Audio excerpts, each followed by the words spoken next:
college or what you want to do with the next phase of your life. So my job is strictly to make you aware. I want to let you know we got some great things planned for you today. First up is that we're going to have a panel discussion with the topic is the importance of diversity, how to play nice in the sandbox. And then the second part that we'll be talking about is don't be too hard on yourself because mistakes are how you learn. So one of the things that I had to learn in going into a technology job is I make a lot of mistakes. But guess what? I learned from those mistakes. So I had to learn to not be critical of myself, not to be too hard on myself when I make those mistakes because I actually found out that I learned from those. So that's what we're going to hear about first. Then we are going to have our break, and you guys, the restrooms, just so you know, are out to your right. When you go out the door and go right, the restrooms are right there. And then we're going to go upstairs and have a breakout session. And in the breakout session, you will be assigned to one of 4 breakouts. And they're assigned by color. So red, let me see your red bands if you got a red band. So red bands, you guys will be talking about what is a mentor and why it's important to have one. If you have a blue band, let me see blue band. Awesome. If you have a blue band, esports, opportunities, careers, and curriculum. I know everybody loves esports. If you have a yellow band on, let me see the yellow bands. Awesome. We'll be talking about identity theft and identity. So a while back there was a movie called Identity Theft. Who saw that movie? Everybody said that movie? No? Not too many kids saw that movie. So one of the reasons why I thought this was important is because I wanted to teach you guys about how to keep your information safe. So some of the young people that I teach, they'll say, well, I don't have anything that anybody wants. Well, you don't have anything yet. That means that you're squeaky clean. So that means the bad guys are probably trying to get your information. So I'm going to teach you how to keep your information safe. It's probably something that you can tell your parents about too. They may be doing something wrong on their phones or on their computer. So as you guys learn how to keep your information private and safe, you can teach your parents and your friends on how to do it. Let me ask a quick question. How many people in here have a cell phone? Awesome. Okay, keep your hands up. If you have a cell phone, keep your hands up. Now, if you do not have a password on your cell phone, put your hand down. Wow, that's awesome. So, I'm glad you have passwords on your cell phone. Keep them there. We will start talking about why it's important to keep your information safe. You put your hands down now. Thank you. Next is securing the bag. Put up what securing the bag means. What does securing the bag mean? Give my money. Give my money, that's right. So the last session is green for money. Let me see the green bands. You got green up there. We're going to be talking about securing the bag. That is cybersecurity education, careers, and salaries. Get that money. So if out of these 4 topics, if there's one that you want to attend and you don't get to attend this time, we are going to be doing this event quarterly.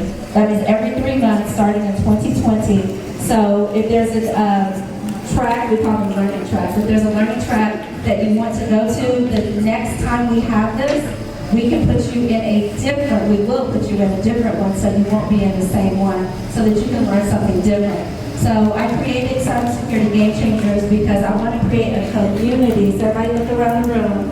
This is a community. I want to create a community of like-minded individuals that like technology, that like cybersecurity, so that you guys can keep in touch with each other. I know that some of you came from schools and some of you came here with your parents, so you may or may not know somebody that likes cyber or technology the way that you do, but look around the room.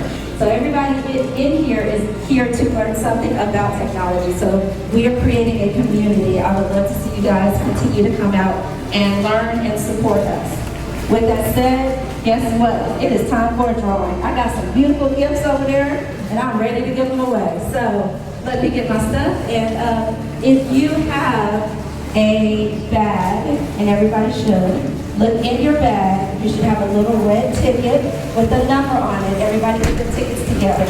DJ, play a little music for me. If you do not have a ticket, and if you are under the age of 18,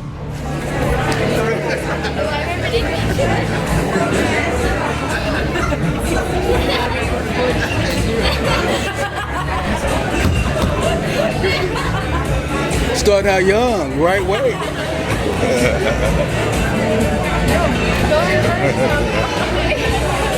And I got you eating too.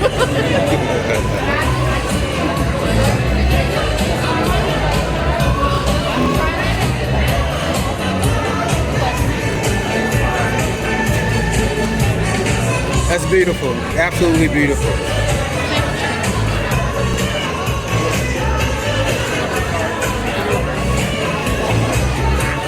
Each other high five.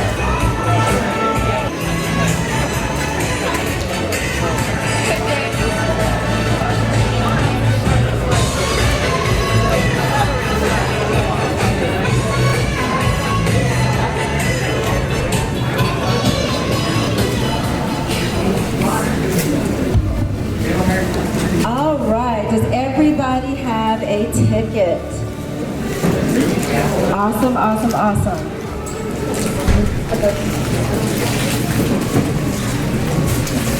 Mix it up good. So one of the things that I wanted to do was I wanted to make sure you guys were able to enjoy the event, but also were able to walk away with something. So how many of you have looked in your swag bag? How many of you like the swag bags? Pull, pull, pull. Y'all can give me some suggestions for next time, but hopefully you like what's in your swag bag. We'll have 4 drawings throughout the day. This is the first of 4. I have 14 gifts to give away. 14. First one is, I'm going to read the last 3 numbers, if that's okay. Get your tickets out. Last 3 numbers. 224. 224. If it's yours, come up. Woo!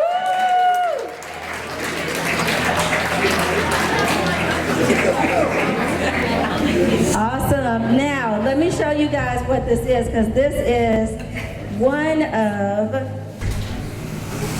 a few tablets that we have to give away. So this is a tablet. It says Game Changers on the back.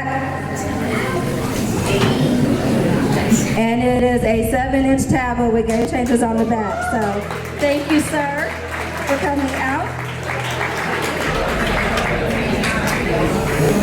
That is yours. Thank you. All right.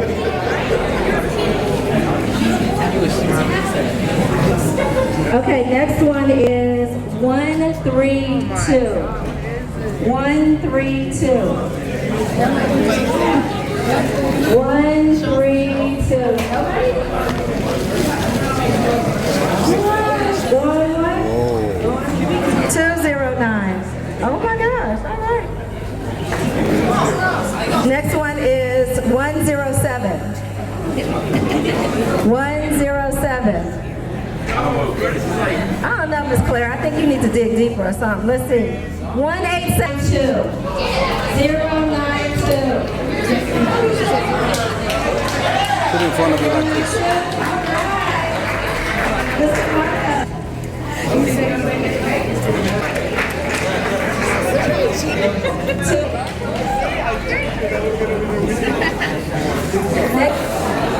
All right.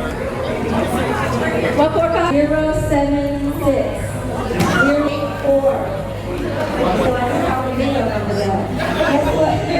Next one is 114. Is 133. 133. All right. Next one is 121. 121.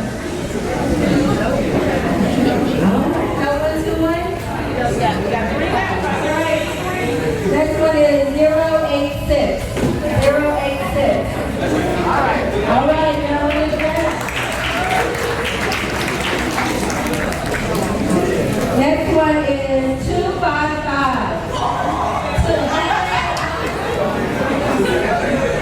Wait, what are you? We are moving on to our panel discussion.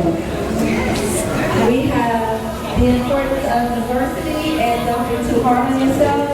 And I actually am going to let two beautiful young people next to me tell you a little bit about themselves and pass the mic on to them. So without further ado, we are talking about the importance of diversity to ignite in the sandbox. And don't be too hard on yourself. Mistakes is how you learn. Good morning.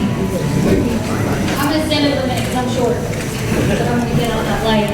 So welcome all of you. My name is Angela McGuire.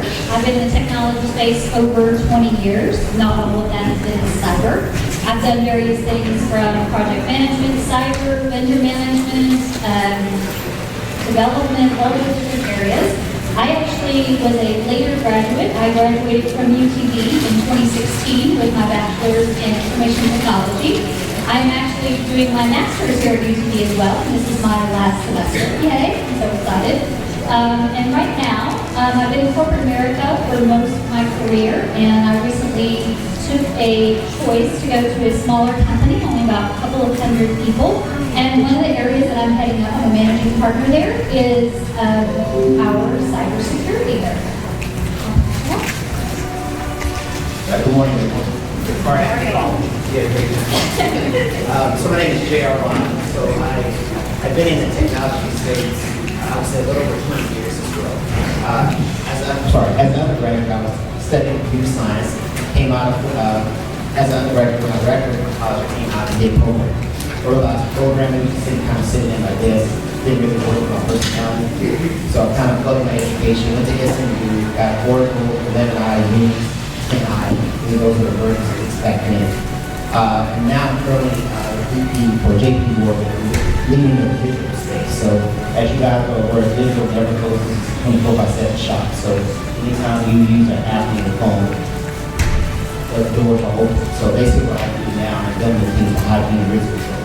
So a lot of times we push code in, and then once we open up to more of the environment, there are a lot of issues in there. So what I'm trying to do is put governance in place so that when we do have a different particular code that's being implemented, then we have governance around checkpoints, toll dates, permit to operate, things like that. As far as education, I have a BS in computer science, I have a master's in MBA, and I'm currently working on my doctorate in public education. Thank you guys.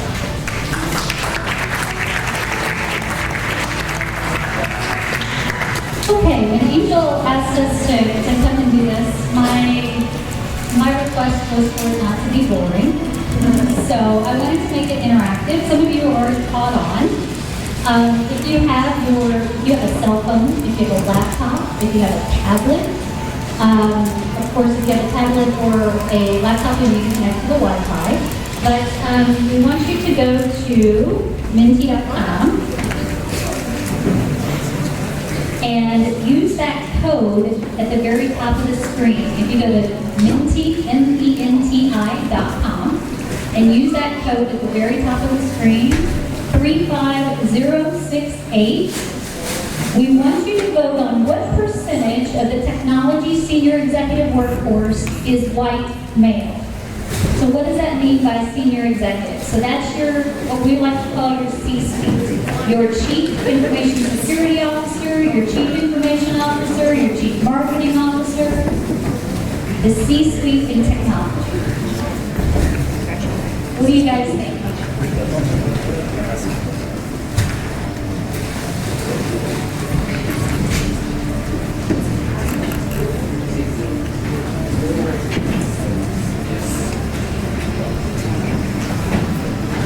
Now, I know there's more than 35 people in the room. Come on, guys.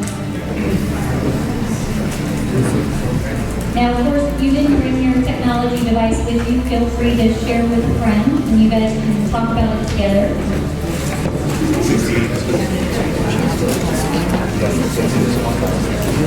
Okay, we'll give it just another second here. Does anybody else need more time? You can raise your hand if you need a little bit more time.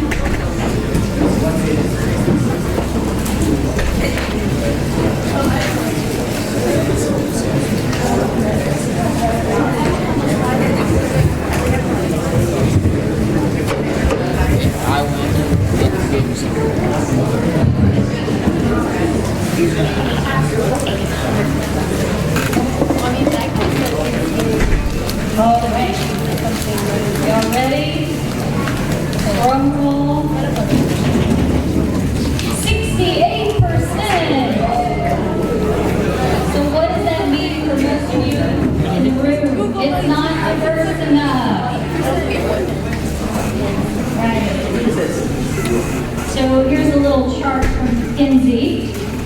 It's a big, large consulting firm. And you can kind of see the difference. You have your white men, your men of color, your white women, and your women of color. And for those ladies in the room, those percentages are really low, and the men of color are really low. So this is why you're here today, because we want to improve those numbers over time.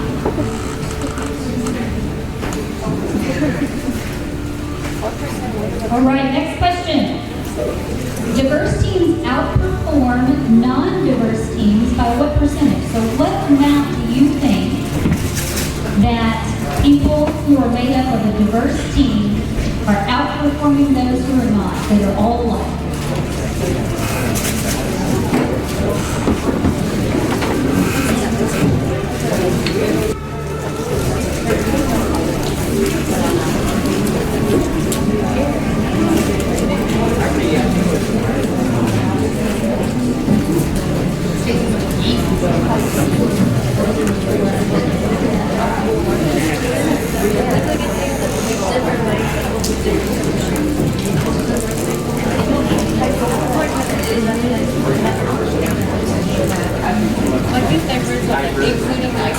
It's like we're getting more participation this time. People are different. 35%.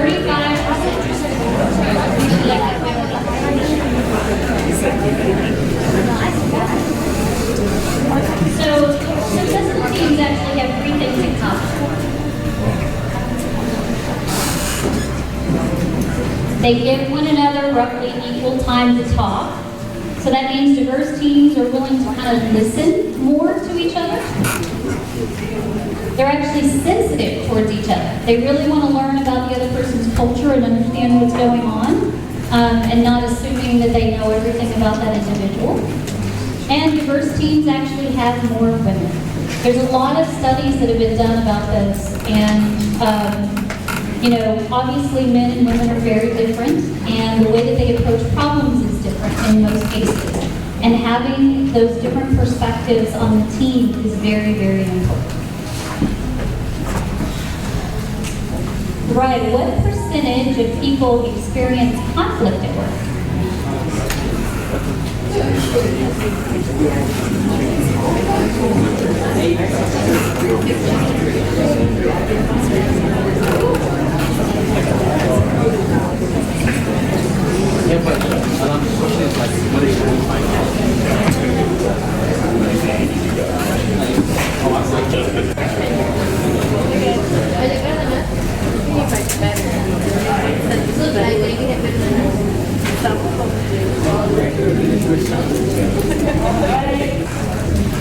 I make it 5%.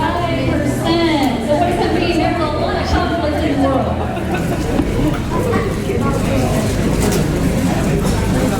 Greater percentage. So, is conflict good or bad? What do you guys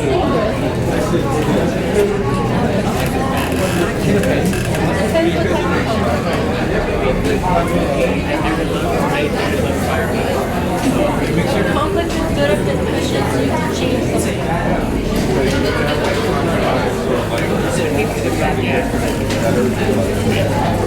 I like this. Yeah, because I feel like if you have the same thing and you don't improve anything because there's no conflict, things get boring. All right.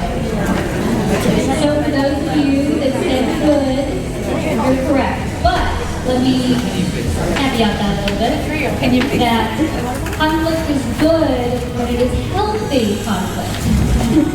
There are ways not to have conflict, and so you need to make sure that you're having healthy conflict. You need to have conversations with people. They need to be calm. You need to understand where they're coming from. There's a terminology that you may have heard of. It's called empathy. It's putting yourself in someone else's shoes and kind of understanding their perspective of things, which helps you be better at providing your side of the story to that individual to help them understand where you're coming from conflict. And with that, we'll kind of move into risks. And I'm going to turn it over to my partner here. around cybersecurity and how to secure everything from your cell phone down to your computer. One of the things that we're doing is B-STEM Academy. We're going to take that STEM technology that they have. How do they turn that into business ventures? How do they get them to market? How do they put patent on it? And then coming up soon, we're going to be partnering with David Robinson, the African American Academic Bowl is going to be coming up, and that is hot off the press as we speak right now. So we talked about that. We're going to be putting things together here over the next 3 days to get ready in January.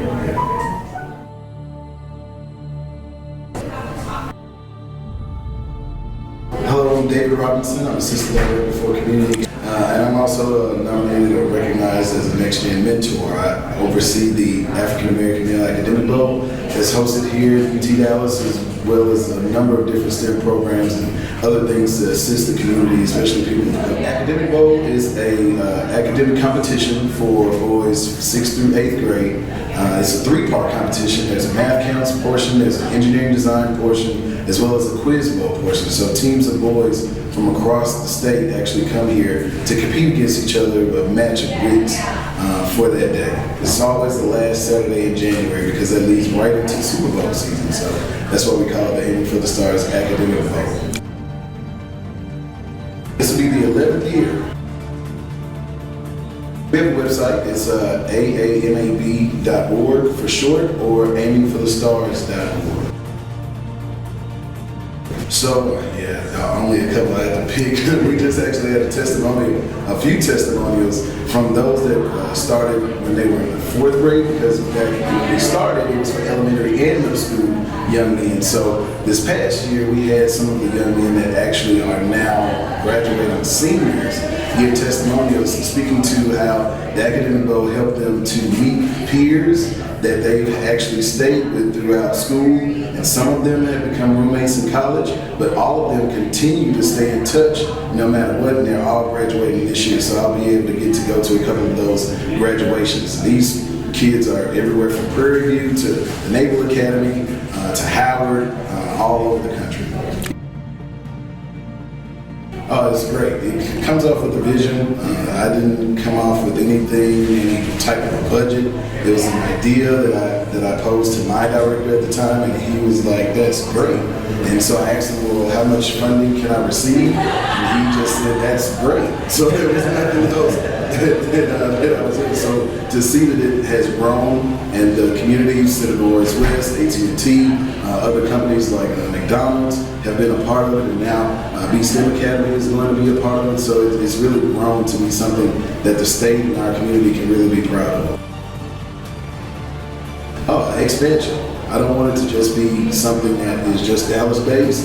I want this to expand to all areas that young men of color can see and be exposed to, and actually be engaged with it, as well as adults. We've had testimonials from actual parents that have seen that their sons have been so engaged and so in tune with doing it that they actually went back to college themselves and have started to get their degrees too. So that's all a part of what it's about. Hi, my name is Terry Twine. I'm with B-STEM Academy, but today I'm here to volunteer with Cybersecurity Game Changers as a mentor for Microsoft. One of my mentees has been given an award today. She received an award for her mentorship that she does with Microsoft Digi Girls Camp. So I'm here to support as a mentor and to support my mentee. Where I get my passion from? God, my mentor is an IBM professional, so I get my passion from others that have helped me get to where I'm at. It makes me happy. Seeing children succeed, seeing our teenagers, our IT professionals, seeing them thriving and doing the careers that they are pursuing. To parents, encourage your children, make sure that they're with someone that's in a career that they'd like to see themselves in. I believe that mentorship adds value to any career that they plan on doing. Just be confident and be positive. So my name is J.R. Rhymes. I'm also a part of the B-STEM Academy, and today I'm here with the cybersecurity around diversity and inclusion and kind of playing nice in a sandbox. Diversity and inclusion. Diversity is mandated, and inclusion is kind of cultivating the environment to make sure that we all have a fair chance. Playing nice in a sandbox is meaning that allow failures to be your best lessons. It's inspiring. I mean, the next generation is coming, and I think that compared to when I was growing up, they have a lot more outlets to, personal development for financial literacy as well as, career exploration. So I think that just being a part of it and seeing our youth continue to move the needle forward, I think that's very influential. The now generation, I just like them to continue to give back, pay it forward. And now I'm going to put your hands on Miss Clara. Thank you. I'm a little old school. Clap one time if you can hear me. Clap 2 times if you can hear me. Clap 3 times if you're listening. All right. Okay, so earlier we were introduced to some particular colors that you may be wearing. So can I have Miss Nicole, are you in here? Would you please stand? Miss Nicole is, if you have a red band on, stand up.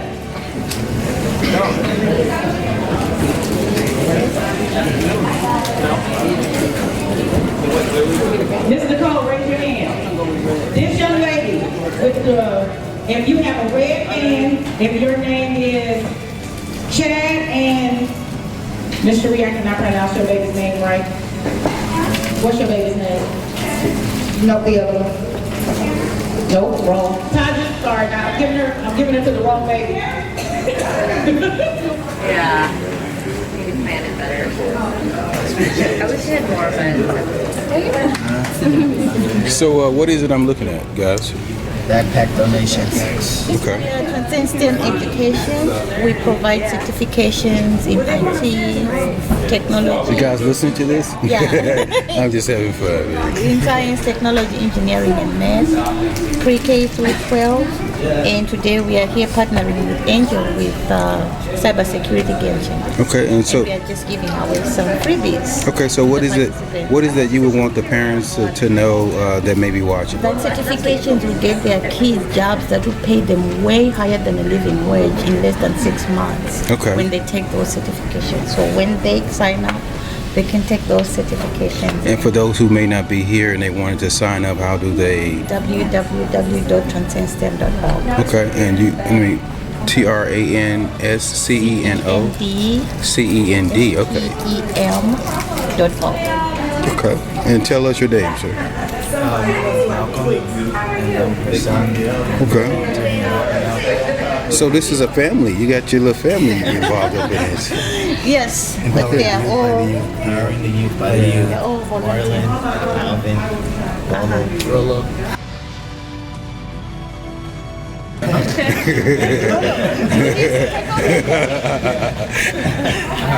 okay. I have her bag. You guys twins or something? Okay. Okay. Those 3 of them. Oh, okay. Got somebody else up there. And tell us your name. What's your name? Oh, my name's Lauren. Okay. And your family too? Yes. Okay.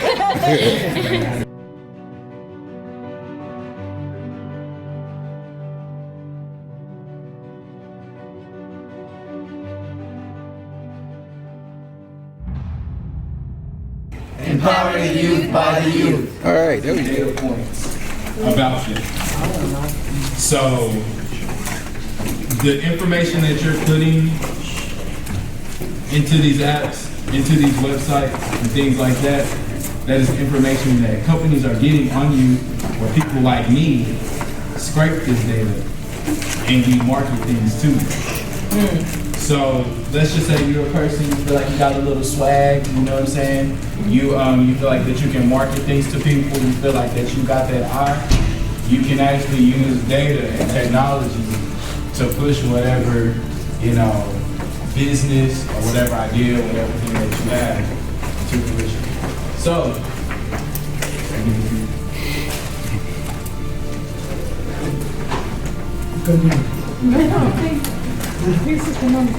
I was going to help as a maybe, but I think you can continue with your thing. We still compete on many things, but they're like. oh, okay. So you can continue with this. Okay. I can have to answer the question. Yeah. Yes, So sir. you're using like best play? You're asking what type of like technologies I use to get the data? Yeah, okay, so first you gotta have data quality. Okay, 99% of companies that fail, like Sears, JCPenney, you see all these companies that like basically older people shop at that we really don't really shop at. Like Sears and Bilks. Who go to Sears, right? Who get that club? Who wants to go to Sears? I mean, I go to Marcus. Would that be your first choice? Yeah. What's your first choice? My first choice is like JCPenney's. And what else? What's your first choice? Or Marshalls. Exactly. And why? Because they have the type of brands that we want, right? Is that also when businesses go to Bernard. recession or is that? Tevin? Yeah. Okay, nice to meet you, Tevin. So this is the thing. Okay, so it's data. A lot of people do not keep tabs on their data. So to my point, data quality. So in order to make strategic decisions in a business, you have to have good quality data. So a lot of, let's just say you have lower level people who are keying things in. Sometimes they don't do it correctly. There isn't like a process. There isn't like governance around it. So a lot of upper level executives make decisions not based on data, based on what they feel, based on qualitative things. So qualitative is more of a More personal than like reaching out to other people. yeah, and quantitative is more fact. Numbers. Yeah. So when you have data quality, you can make quantitative decisions. Say that one more time. When you have data quality, you can make quantitative decisions. Yeah, it sounded good. You know what you said. And I can add, for anyone to make any correct decisions for the business, it's all about business intelligence. You don't get any intelligence if you don't have the right type of data. You get, most of the companies have more than 85 to 90% of the data which is unusable. The data is not stored correctly, it's all messed up, and they waste a lot of time trying to look through that data and they don't find anything. So instead of helping, they end up creating a lot of overhead. Exactly. So question, so since we're in here about esports, who knows a little bit about it?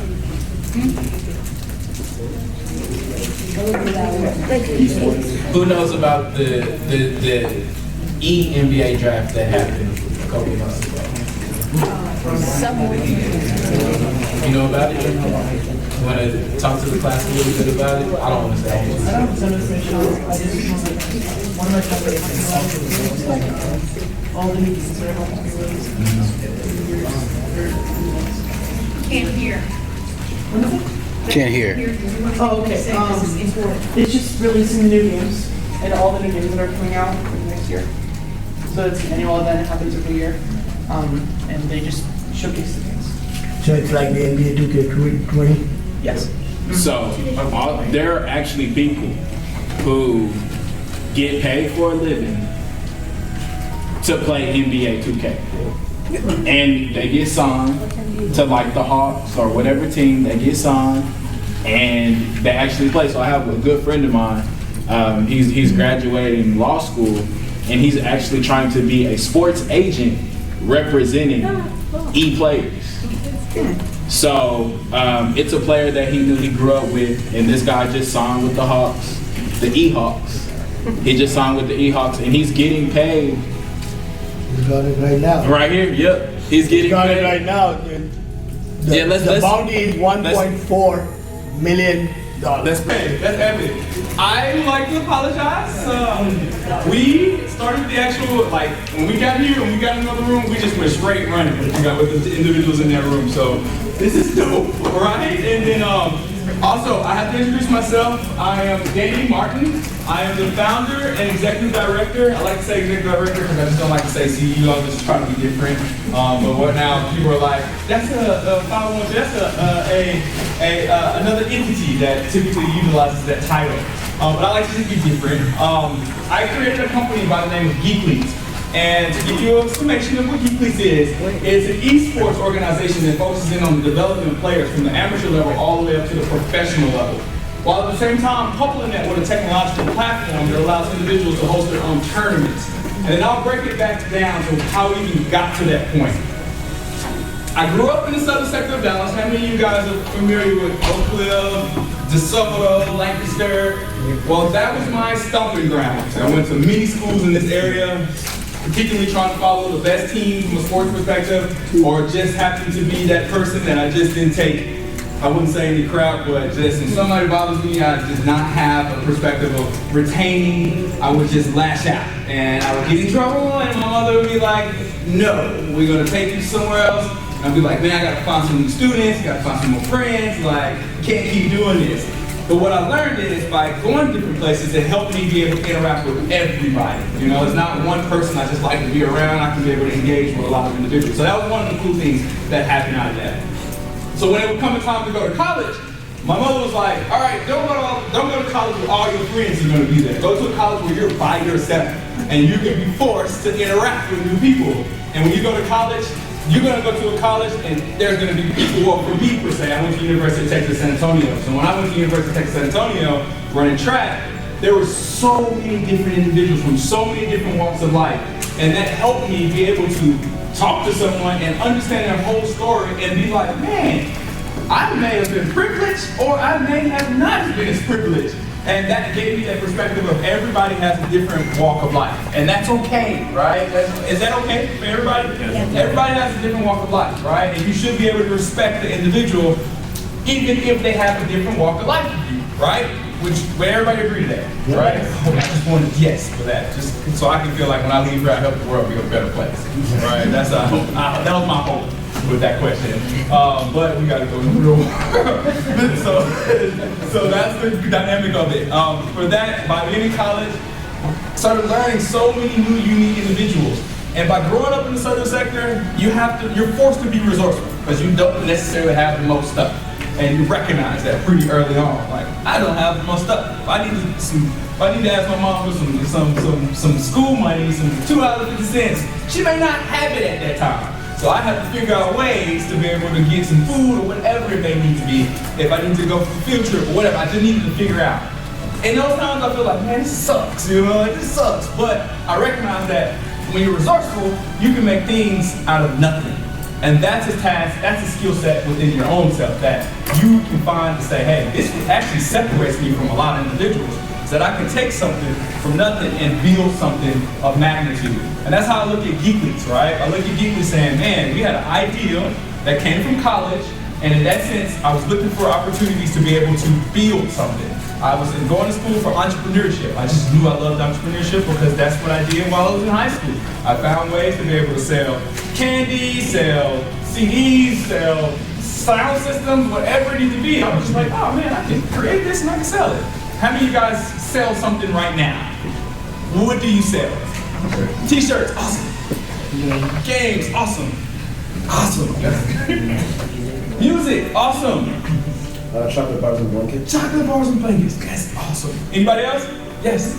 Shoes, epic. That skill set right now can be conducive to any work industry that you're in when you grow up, all right? Selling is always a component of that. Take that, put it in your satchel, now start to focus on another skill set, right? Because you're gonna need an array of skill sets to be really successful in this world. So think about those skill sets when it comes down to it. So going back to college. In college, I recognized that I needed a skill set. I needed to sell something. I was at lunch. We have a lunch after our practices, and our teammates was like, "Hey, I want to play my game, but it's broken."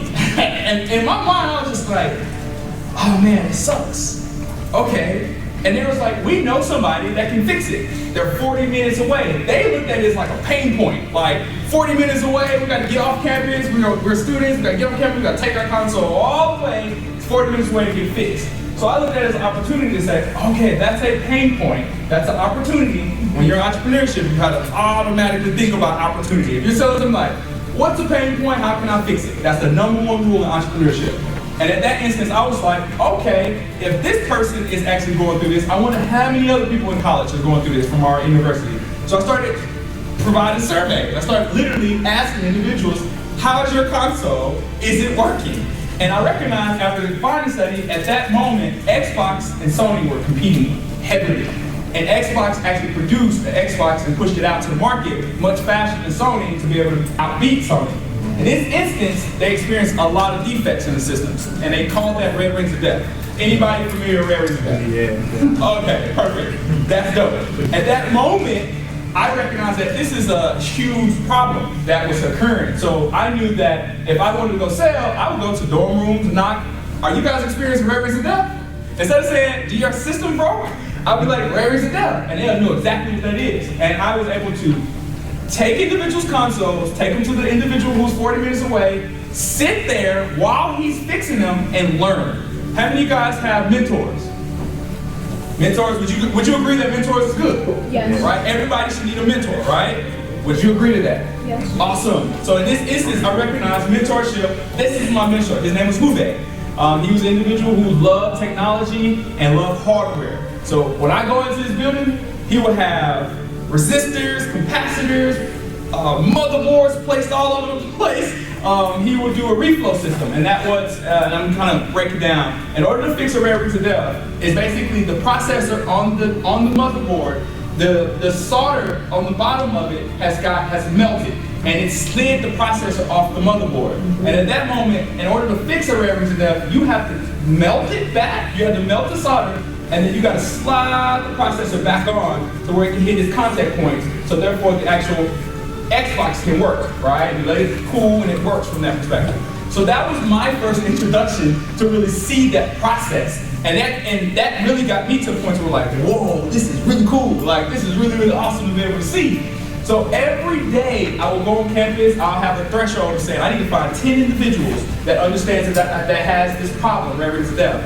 If I can take 10 consoles to him, I've just made him probably like, that time he was charging like $40. So that's $400 I've made him by just coming to that. And I would literally be sitting there learning, and I wouldn't be making any money from it. I wasn't looking at it as like, I need to make money from it. I was looking at it as like, I need to learn that skill. Because if I can learn that skill, I can be able to use that on campus, because I'm seeing on campus that a lot of people need this. And if I can go to campus every day and have 10 consoles, I can bring it to him, I knew eventually I could be able to do it myself. And so I wanted to be able to have the blessing from him to be able to do that, because if I do it myself, now I'm taking business from him. Right? So in this instance, I made it known that I want to be able to do this, and I'm willing to help you in any type of regards. You are my mentor. It's very critical to have mentors. And eventually, after probably like 4 or 5 months, he said, Danny, you come here, you travel 40 minutes every time you're out of school. Sometimes when you can't, and you're sitting here watching me. By all means, go do what you need to go do. I will live. I'll figure out how to keep my business going. I'll live. And I was just like, thank you. So what I did, out of my dorm room, I brought the same machines. I knew exactly how to get them. I purchased the machines, put them in my dorm room, and every time I go to classes, I will ask. When I'm sitting in a group like this, sitting here, listening to the professor, like, hey, how's your console? Oh, you say, man, I ain't used it. Hey, I can help you with that. That was me in class, you know? So I would leave class, they call me the duffel bag man, because in class, I'll be on campus with a duffel bag, with Xboxes all over. So in this instance, I learned that was a way for me to make some capital in college. And that was my way of starting my business.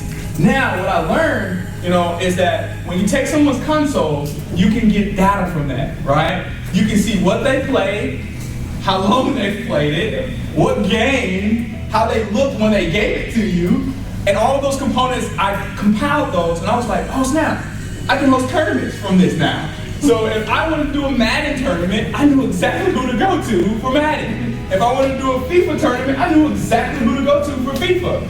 And I did that. So I started compiling tournaments, started doing tournaments to make some capital. Because in college, when you're a track athlete, you don't get full scholarships. They give you partial scholarships. So your scholarships can be some books, or it can be books plus 20% of your tuition. There you go. And so in this instance, I knew that I had to find ways to be able to make tuition and pay for housing and things like that. So that was where my mind went when it comes down to, oh, I can do this, and I can also do tournaments. So as I started doing tournaments, I started growing tournaments on campus to the point to where people started to take notice. And as a college student, when you see somebody else doing something, you want to know how they do it. I am the same way. And people would ask me, how are you doing these tournaments? And so for me, instead of telling them, hey, I actually have a lot of data that I was able to accumulate from fixing consoles, I was more like, I'll teach you for a consultant fee, you know, like, so I would teach individuals. I mean, you guys might think I'm wow, but that's my mind state, you know, and so I would teach individuals about how to host tournaments on campus. And at that moment, I got to the point to where I can only teach individuals so much about tournaments, or I have the capacity of only one person. So that was let me know that I need to create a technical platform to teach individuals how to host their own tournaments, right? Are any of you guys familiar with Airbnb and Uber? Yeah. Perfect, everybody should be. One of the coolest things they've done in technology is build a technical platform that provides individuals the opportunity to make capital, right? They give you all your tools that you need to go out and make some capital. So I was afforded the opportunity in college to be able to go to Silicon Valley, San Francisco for 4 years. And I was approached by an individual who left eBay. He was like very new in eBay, and he loved eBay, but he also wanted to create something similar to eBay. And he contacted my professor. This is why it's so critical for you guys to pay attention in college and actually have somebody from a mentor perspective, from a professor perspective, that not only you submit your coursework to, but you also build a relationship with. You guys are in college. It is so critical because this professor was able to say, hey, this guy, I know this guy that's on campus and he's building a business and I think he will be a good fit for your company in San Francisco. So when she approached me, she said, you have an opportunity, you just gotta finish your course load. I'll help you finish. I know you got a lot of things on your plate, but I'll help you finish it. And then she did. She helped me get through. She said, man, your grades ain't the best, but I know because you got a lot of things on your plate right now. And I was like, thank you. She said, I'm gonna give you this one class, and if you're able to make a C+ or B, I will pass you, but if you can't, I'm not gonna pass you until you can graduate early. And I was like, thank you so much, Anita, thank you. And so she allowed me to go to San Francisco. That was my first time. I was just like, man, I am gonna be the next Mark Zuckerberg, right? That's my mind state. I'm like, man, they gave me some shares in this company. I'm gonna be like rich. So I'm like, yes. But I actually recognize that life doesn't move like you think it's gonna move. And San Francisco is really hard. It's really, really competitive there. But that was a cool thing. When I recognized that, it made me fight even harder. Because one, I was the only person who looked like me there, right? So when I walk out of my room or my home in San Francisco, the people who look like me, it's very expensive in San Francisco. And I'm gonna be real with you guys for a little bit. And I don't like the ha-ha stuff. But when you walk out of your room in San Francisco, the individuals that are working there are typically street sweepers, they're on drugs, they're on hard drugs. And if I'm walking to work every day and I'm looking at someone who looks like me that is going through the toughest of life, every time I'm getting to my office, I'm sitting there like, I only got one chance. I only got one opportunity. I cannot mess up this chance. Because I'm sure that person that I'm seeing that's digging in my trash when I walk out of my door, they would love to be in this position. Right? So from my perspective, that every day when I walk out, I seen this. So when I get inside of my actual office, I took that to heart because I knew that if I mess this up and I go back to Dallas, everybody is going to be like, you fool. You just messed this opportunity up, you know? So in this instance, I always took that. That helped me keep focused, and focus is very critical. Whatever you guys want to do, remain focused at it because it's going to help you. You may not see it now, but you do not want to get in a position to where you get a great opportunity and because you wasn't focused, you said, dang, I wish I would have stayed focused. That's where you do not, because that life of regret does not feel good. Fortunately, I haven't had the experience yet, but like if I don't be on my stuff, I'm going to experience it, right? And everybody as a human, you're gonna have to come across that at one point where you're like, thank you, I'm glad I was focused, or dang, you know, I messed it all up. You know, you're gonna have to come, everybody has that reality when it comes down to it. So when it came down to it, getting to my space in San Francisco, walking into the doors of a tech startup, I'm like, oh, I am here. Like, I'm around individuals who graduated from Harvard, Carnegie Mellon, individuals who left Facebook, individuals who could be building some of the best companies in the world has ever seen, and they're my age or older. So from my perspective, I'm like, man, this is a great opportunity, and I have to be able to take it. I also come from college where I'm like, how do I create a technological platform that allows individuals to host tournaments? So while I'm working, helping somebody else's dream right? And they can go acquire $14 million to $15 million to build out this tech company. I'm like, I have something in the back that I really want to build as well. So it took me back to that mentorship role, right? Where I was learning from somebody doing consoles. So now I'm around some of the best technical developers in the world, and now I'm like, I got something I want to build. I can work, and then after work, I can stay here and ask you guys for some insight on how to build this software that I really want to build. They were like, okay, we'll help you. So in that instance, when I started understanding all the components that needed to be able to be built, I started recognizing like, all right, I can go build that.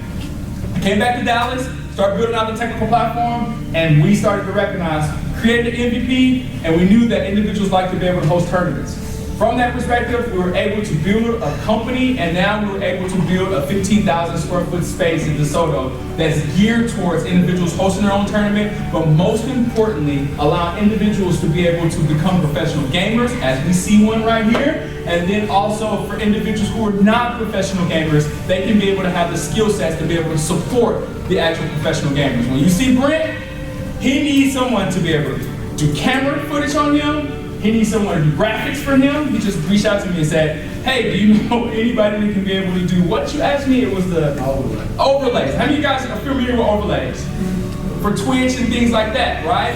That is a skill set that you can acquire, right? He's asking me, do you know anybody who can do overlays, right? And we have to find somebody to pay somebody to do that, right? That's somebody who's interested in gaming that can be able to do graphic design and create overlays for him so he can, as he's streaming, individuals can be able to support him, whether it's donations or whatever. But he's looked on his streaming platform as, this is cool, this is unique. It makes him more immersive. So what we're seeing right now is an opportunity for not only professional gamers, but there's a whole industry right now in esports that is just like traditional. We see commentators, we see shoutcasters, as you guys would be familiar with in the esports realm. We see that graphic designs, videographers, photographers. We see therapists, right? All of those components right now, you can be able to immerse yourself in this industry and not feel like you have to be a professional gamer. Content creators right now are doing such amazing things. And every skill set that's been applied to esports can be in esports, but it can also be in other industries as well, outside of esports. So if you're doing something from a younger perspective right now, let's say if you came to our space at DeSoto and you were able to interact with any of the broadcasting boards that we have that does our full production, like Blackmagic. At this instance, you can be able to go from a Blackmagic use and then go and be able to do production for churches or conferences like this, you know? And when it comes down to it, we're looking at how can we help develop skill set at a younger age, at an early age, because we also recognizing that the way we pipeline, we're at UTD right now, but a lot of the pipeline right now, individuals are asking, posing the question that, do I even need college? Do I even need to go to college? And granted, I tell individuals I went to college because I felt as if, like, one, I wanted to show that I could make it through college. Two, I also wanted to be able to identify the networking opportunities with it. So I think college is very valuable. But a lot of individuals may not have the components to go to college, right? So what we're trying to identify right now, yeah, you better wake up, man. You sleepy? Ah, man, I didn't go to sleep till 4 a.m. when I was here, so. What you got? Like, so in this, but I feel you, man. But for this perspective, you know, it's just being able to understand all the components that's at your fingertips right now. If you feel as if, like, whatever journey you want to go, whatever industry that you want to be able to go into, think about it right now. And esports for us is just what we're passionate about. This is what we love. I've been in gaming for so long. So I try to find everything that I can learn outside and apply it to esports so I can help the industry grow. And that's where we're at right now. So I kind of give you guys a backstory. And so from this story right now to, like, where we're at is we're really focusing in on helping individuals achieve their dreams, like Brent right now. Brent, give me perspective of what you do and who you are. Okay, so how y'all doing? Y'all can wake up now. Let's be excited. Basically, long story short, so this is Danny, I'm Brent. So I'm in the NBA 2K League, I'm a professional gamer. I played for the Pacers this past season, so the opportunity I was presented, I was able to live in Indiana. I was treated, I'm an employee of the NBA, so I received all the benefits, insurance, healthcare, all that good stuff. I was able to live in Indiana, go shoot around the practice gym in my free time when I wasn't practicing. Able to travel. We had tournaments in Vegas, Orlando, I was able to compete for 1.2 million this year. So all at the same time, my living's taken care of. I'm not paying it down. I'm living in Indiana, so it's essentially I'm living a dream. So there's so many opportunities. Like I said, I'm a gamer myself, so yeah, that's what I do. But like you mentioned, it's not just, even if that's not for you or you're not the best gamer in the world, there's so many other opportunities if you are interested in the industry. So like you mentioned, there's commentary. Graphics is big. Like you mentioned, yeah, I need an overlay. So I pay guys like $200 just to do an overlay. I'm sorry for what I did to your face. Okay. Have a break. That's so smart too. Oh, okay, you threw me off. So, anyways, there's so many different opportunities in my industry and just in general. So, I would say obviously things don't happen overnight. Not everybody's blessed in that way. For me, I lost everything in Hurricane Harvey. I'm from Houston, so for me, I experienced a real tough time. I was competing in the combine, which is like the tryout process to make the NBA 2K League. So I had bad internet. I had great internet, but due to the hurricane, I had real faulty internet. So that I missed out on my dream that first season. And I didn't make it, and so I didn't give up. I was interviewing with teams. I continued to compete and get myself out there. And I was able to make the league. We made the playoffs. We had a good season, and I can say I'm living a dream. I'm able to make a career for myself. I make enough money to where I don't have to work at the moment. While I work here now with Danny, but I mean, just a great dream opportunity that was able to come true for me. But it did, like I said, it didn't happen overnight. A lot of persistence, and if you're committed to something, you're able to make something happen. I feel like I'm living proof of that. Yes, for sure. I have to ask you questions. I want to be able to answer questions from you guys, like some very critical, some things that's on you guys' mind, some things that you probably never thought you'd be able to answer, and you just throw it on me right now. I want to be as engaging as I possibly can with you guys right now. I see your hand right now. Yeah, what's wrong? I have two questions. Ask what? One, when did you decide to go to try it? And two, did you go to college? So, okay, got your answer. So, I've been gaming professionally for a while, before the league presented itself. So I'm a little older as compared to most of the guys in the league. So I've been traveling, competing for a long time, making money in 2K. I wasn't able to have a career, but I was making good money from tournaments and legit. Yeah, I'm primarily like a B-boy, so you'll see me like underground stuff, competition. If they're asked in Jeopardy, what are the 1 to 2 things? Everybody has 1 to 2 things that they learned in this session. This is passion. Passion. Having passion. Do we need 2 volunteers for this group to speak on the green camera? 1, 2, you? What's your name? Asia. 1 more? Asia. What's your name? Misha. Okay, so that's 1 to 2. What are your 1 to 2 things you learned here? Can you understand that?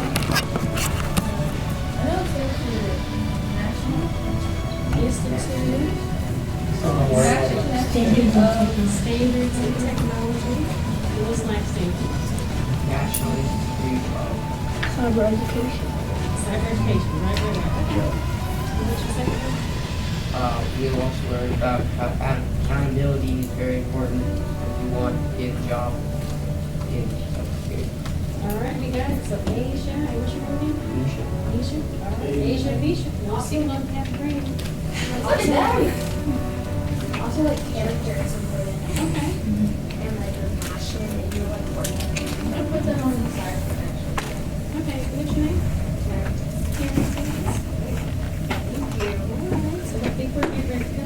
Awesome. All right. Thank you, everyone.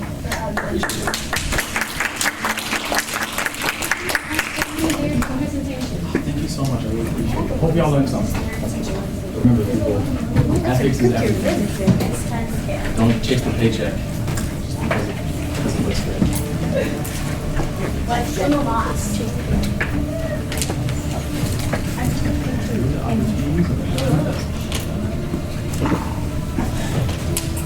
Synopsis big. Synopsis, I'm Austin.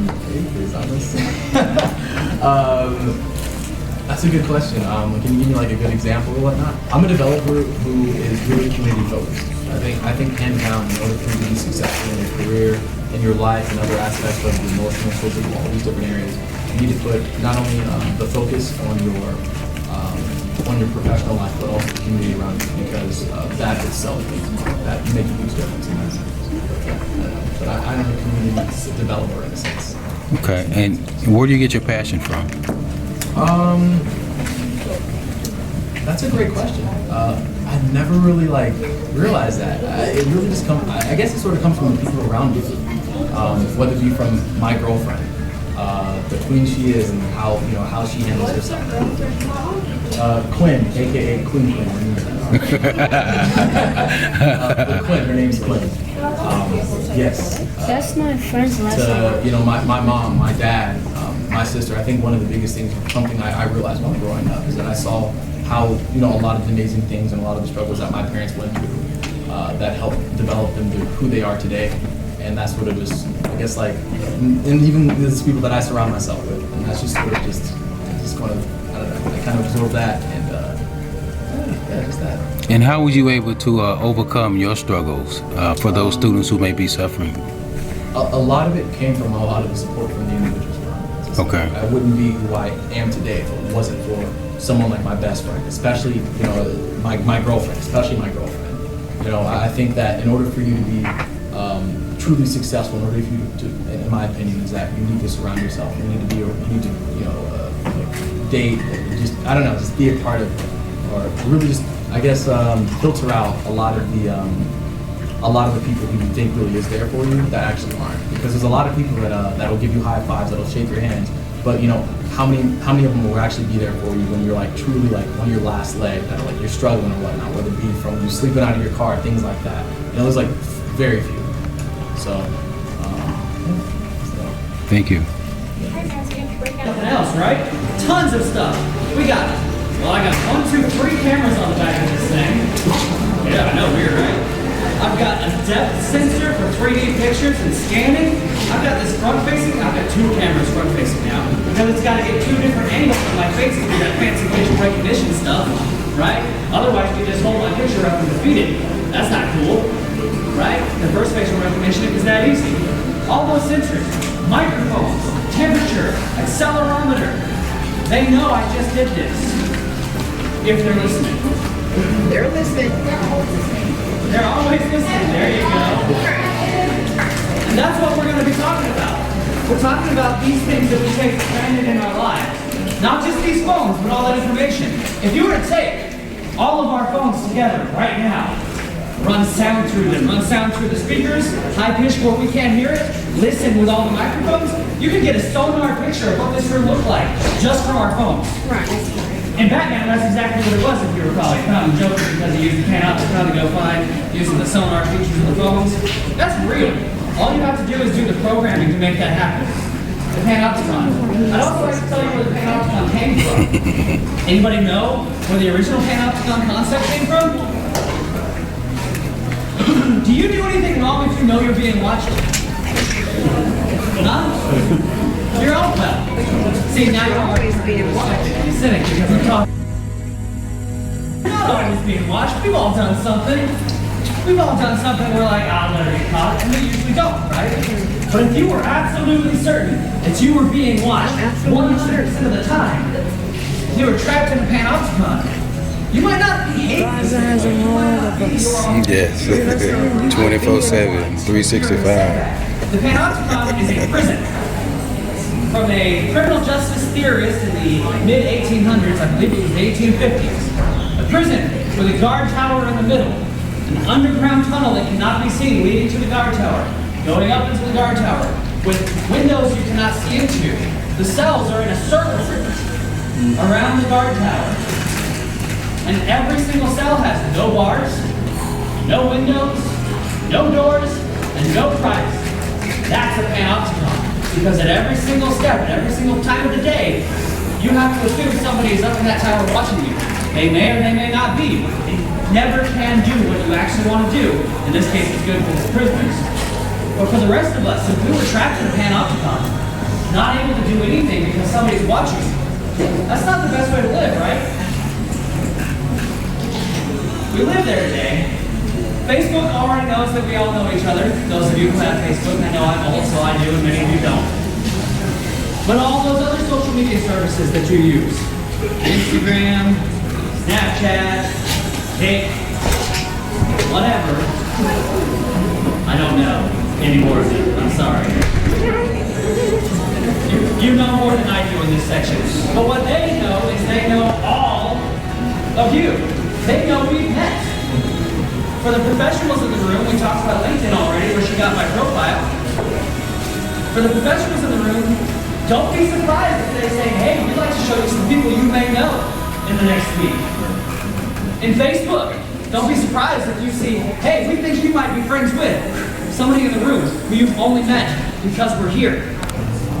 They're paying attention, they're using this information. How many of you think that privacy is important? That you have a right to privacy? I'm going to use some bodily functions here. That's the first part of the real world we're going to talk about. I like to poop in private. Okay? Privacy is, and we're glad you do, that's right. Privacy is important, and you have a constitutional right to privacy. It is important to know your rights.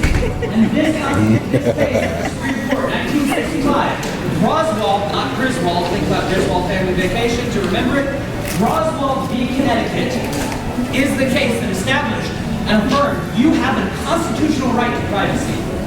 The constitutional rights only work from the government, not each other. Something to remember. So as we go through this today, we're going to talk about why that matters, what that distinction is. But understand, you have a constitutional right. As much as you do to free speech, as much as you do to any of the others, due process, you have a right to privacy. Roswell v. Connecticut.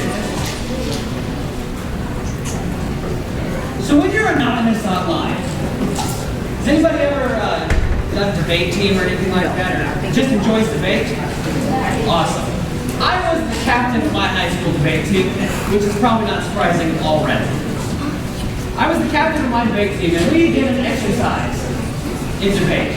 And it was, for any given start of a debate, can you get it where it kills people? Because lives always matter, right? So we did an exercise where you say, okay, you pick the most mundane thing, a hole in a sock. How can a hole in a sock cause nuclear war? Trust me, there's a scenario where a hole in a sock causes nuclear war. That's for a different topic. Okay, you too. Okay, let's call me. But extremism on any side can lead to dead people. Can lead to not just a little bit of not feeling good about your day, but getting people killed. Extremism across the board, including online, with only online components right up until it gets physical, can lead to getting people killed. It also leads to bad behavior, just in general, right? How many of you have said something online that you would have never said to somebody face to face if you met that person? I have. Right? Even if you're voice chatting, playing Xbox or PlayStation, playing Call of Duty, you'll say stuff. I've said stuff. Don't. Try to be as civil online as you would be in person. Assume you are saying that to somebody standing across the sidewalk from you who could possibly punch you in the face. Because that used to matter. That used to be one of the controls we had in place for ourselves. We might get punched in the nose. Online, we don't get punched in the nose. Bullying. We're going to talk about cyberbullying in just a second. Civil disobedience. Anonymity enables civil disobedience. How many of you have heard about the Egyptian Arab Summer? The uprising against totalitarian government in Egypt? One of you? Anonymous? A few of you. Good. The rest of you, Google it. Not right now. You probably don't have time for that. Anonymity was a crucial tool online in Egypt for them to push back.